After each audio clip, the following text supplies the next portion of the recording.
हम जोर देना चाहते हैं बेटी पढ़ाओ बेटी बचाओ पे।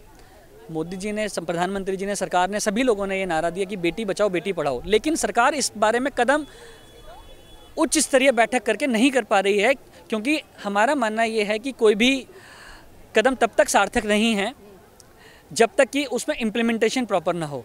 हमारी सांसद जी, हमारी संरक्षक हैं आदरणीय प्रियंका सिंह रावत जी, उन्होंने हमें बड़ी प्रेरणा दी इस बाबत, और इस बाबत हमें भरोसा दिलाया कि वो संसद में और कई मंत्रियों से मिलकर सरकार में बात करेंगे कि बेटियों की शादी पर भी एक पॉलिसी होनी चाहिए। और सरकार खुद भी ये बात मानती है कि बेटी की शादी उतनी ही ज़रूरी है जितने कि बाकी चीज़ें ज़रूरी हैं। तो सरकार इस बारे में एक उचित कदम उठाए कि वो बेटियों की शादी के लिए एक पॉलिसी बनाए, और आगे चल के हिंदुस्तान के हर एक डिस्ट्रिक्ट में डीएम लेवल पर साल में 2 बार एक ऐसा प्रोग्राम रखा जाए सरकार की तरफ से, जिसमें कि सभी ऐसे परिवार जो कि अपनी बेटी की शादी का खर्चा नहीं उठा सकते वो सब उसमें सम्मिलित हों और उनकी बेटियों की शादी उसमें हो। इससे जितने भी दहेज प्रथा के मामले में उनमें रोकथाम होगी।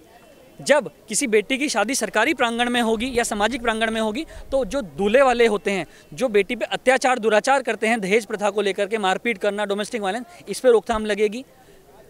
ऐसी बेटियां जिनकी शादी नहीं हो पा रही, उनकी शादी टाइम से हो जाएगी, तो बेटियों के प्रति जो आपराधिक मामले हैं उनमें कमी आएगी। हम किसी एक धर्म के ऊपर शादियों का ये कार्यक्रम नहीं करते। हिंदू, मुस्लिम, सिख, ईसाई, कोई भी धर्म के सर्व समाज को लेकर के हम ये शादियां कराते हैं। और इसमें कोई भी ऐसा परिवार जो ये समझता है कि उसके पास पैसे नहीं हैं शादी करेंगे, क्योंकि शादी कराना खुद में अपने आप में एक आप मानिए कि एक चुनौती भी है और एक स्टेटस की भी बात है कि भाई हम सामूहिक शादियों में नहीं करेंगे। तो जो भी व्यक्ति हमारे पास आता है वो वाकई में गरीब होता है, वो हिंदू हो, मुस्लिम हो, सिख हो, हम उन्हीं के रीति रिवाजों से उनकी शादियां कराते हैं। जैसे आज एक मुस्लिम जोड़ा हमारे बीच था, तो मौलवी जी उसके आए थे, हमारे अध्यक्ष फिरदौसी साहब जो मुस्लिम समिति के इसके अध्यक्ष भी हैं और सारा हमारा संचालन भी करते हैं और हमें गाइड भी करते हैं। सभी धर्मों के लोग हमारी समिति में हैं, वे हमें समय समय पे गाइड करते रहते हैं और बताते रहते हैं कि हम धर्मों के बीच में बंधनों में बंधने वाले नहीं हैं। सर्वधर्म, सर्व समाज, सिर्फ हमारे लिए बेटी मैटर करती है, बेटी होनी चाहिए, लाडली होनी चाहिए। उस लाडली के लिए हम कुछ भी न्यौछावर करने को तैयार हैं।